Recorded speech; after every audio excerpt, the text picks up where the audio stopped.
Okay, in this video I will be installing a toilet on the toilet flange I put in. This is actually the first new toilet I've ever bought. It's a Kohler.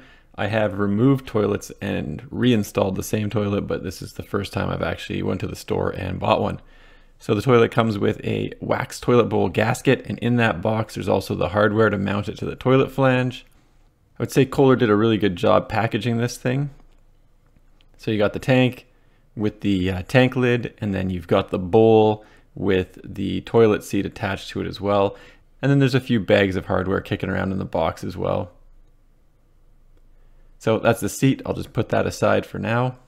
Get to that at the end of the project. And then the bowl just looks like that. I'm saving the bottom of the boxes to keep things off the tiles while I'm moving them around, that kind of thing. So don't want to damage the tile. And then similarly for the tank, it's got a whole bunch of packaging as well. And again, I kept the cardboard for most of these things just to keep the porcelain off the tile. And then the instructions are hiding in the tank. There's some more hardware for mounting the tank to the bowl. And that's pretty much everything you get in the box for these Kohler toilets. So not much, pretty straightforward actually to put together. So the first thing I'll do is put the hardware on the toilet flange, and obviously you just get 2 bolts and you get a nylon washer that kind of sort of holds things in place like that. And then once those are in place, I'll just make sure that they are 12 inches from the wall so that they're sort of equal distance from the back of the wall to where the toilet's going to sit. Once the toilet bowl is in place, obviously you might have to adjust it a little bit so it looks like it's even against the wall. Then I'm going to take the wax ring and put it on the toilet. They're super sticky and you're going to want to wash your hands after handling these things. So just put it in place, give it a little squish, make sure it's stuck so it doesn't drop off when you turn the toilet over, and that's pretty much it. Pretty simple. Then with the bolts lined up, the toilet should just drop into place and the wax seal and everything should be in the correct location. You might want to take a peek under if you have 2 people, make sure that everything's going on in the right location so that you don't crush the wax ring in there sort of in the wrong spot. I didn't know there was actually 2 bags of hardware for this specific piece, so I do go back and remove this bolt later, but for right now it's fine. I'm just putting the washer and the bolt on, but there's also a plastic piece so that you could put the bolt concealer little plastic thing on afterwards. So it's fine for now. I'll show you later my mistake. And the toilet's snugged. It's not extremely tight to the floor. I just sort of hand tightened the bolts and gave it a little bit of an extra twist just so it doesn't move around. Once I get the tank on, I'll make sure that everything is squared up to the wall. So there's 3 bolts that stick through. Once you get the 3 bolts that are in the tank through the bowl, there's just a washer and a bolt that goes on the back side of them. And then the only thing you have to do is sort of tighten it like you would a car tire, in that you don't just crank one fully tight, you kind of go back and forth between the 3 bolts until everything is snugged up properly. Otherwise the tank will pull down at a strange angle. And then take a level, in this case I got a small 2-foot level, and make sure that the tank is actually even on the toilet.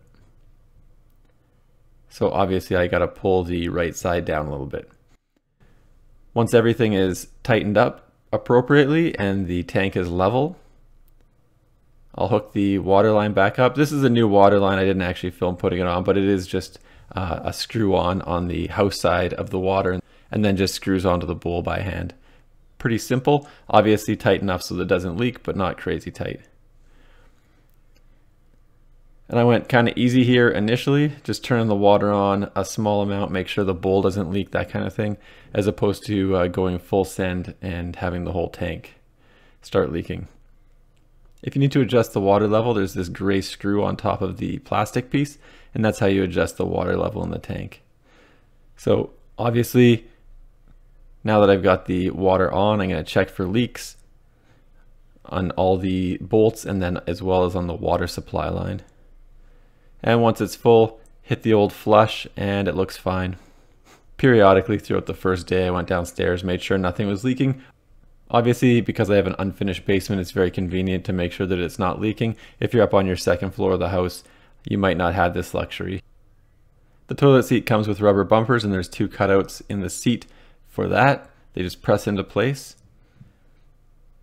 And then there's little bolt concealer cups. I think most toilets have that. And then the bolts just pass on through those after you put the washer in place.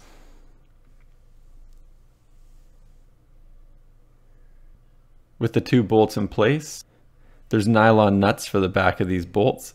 And then you could just use a screwdriver to tighten them up, or you can use the nylon nut, because it's kind of a wing nut on the back as well. You can use that to tighten things up if you wanted to, I suppose. My camera's having a lot of problems focusing here. Once the toilet seat's tightened up, just close up those concealers. Then you can take the tank lid and put it on the toilet. Now for the shims, there's a couple little spots where it dips down and I can actually fit a shim in. So I'm going to use those. And I got these master shims. They're nylon, so they're not like a wooden shim where it's going to rot out over time if they get wet. And they've got sort of a texture on them as well. They are difficult actually to cut. I was expecting these things to cut like butter. They did not. They're kind of difficult to cut even with a new knife. But they do have sort of a clear appearance, so once they're cut you can't really see them. So that's pretty much everything other than cutting those bolts down and using a bit of silicone around the bottom of the toilet, which is a controversial move. This is the piece that I have to put back on. So like I said, I removed the washer and the bolt. Drop that plastic piece on because that's what holds the backside of the little egg-shaped cup. And then I'll put the washer and bolt back on, and again, just tighten it up reasonably snugly so that that bolt doesn't move around and your toilet doesn't move. And then with it tightened up, just take the hacksaw and cut those 2 bolts down so that the cups can fit over the bolt. And obviously I'm doing this on both sides, but because the other one's right against the wall, it's very difficult to get in and film.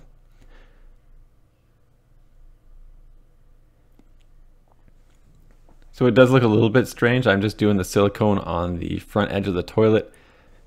Once I get the sink in place, I'll determine if I want to go back further with the silicone.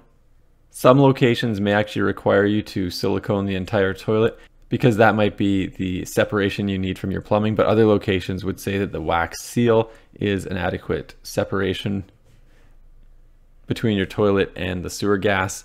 Anyway, I'm just doing the front edge of it for now. Once I get the sink in, I'll see if it looks weird and maybe I'll go back a little further, but I don't think I'll even notice that actually. Anyway, there's the toilet installed. It works. I've tried it and I'm reasonably happy with how that went. Pretty fast and easy. Anyway, thanks for watching my video. Don't forget to like and subscribe.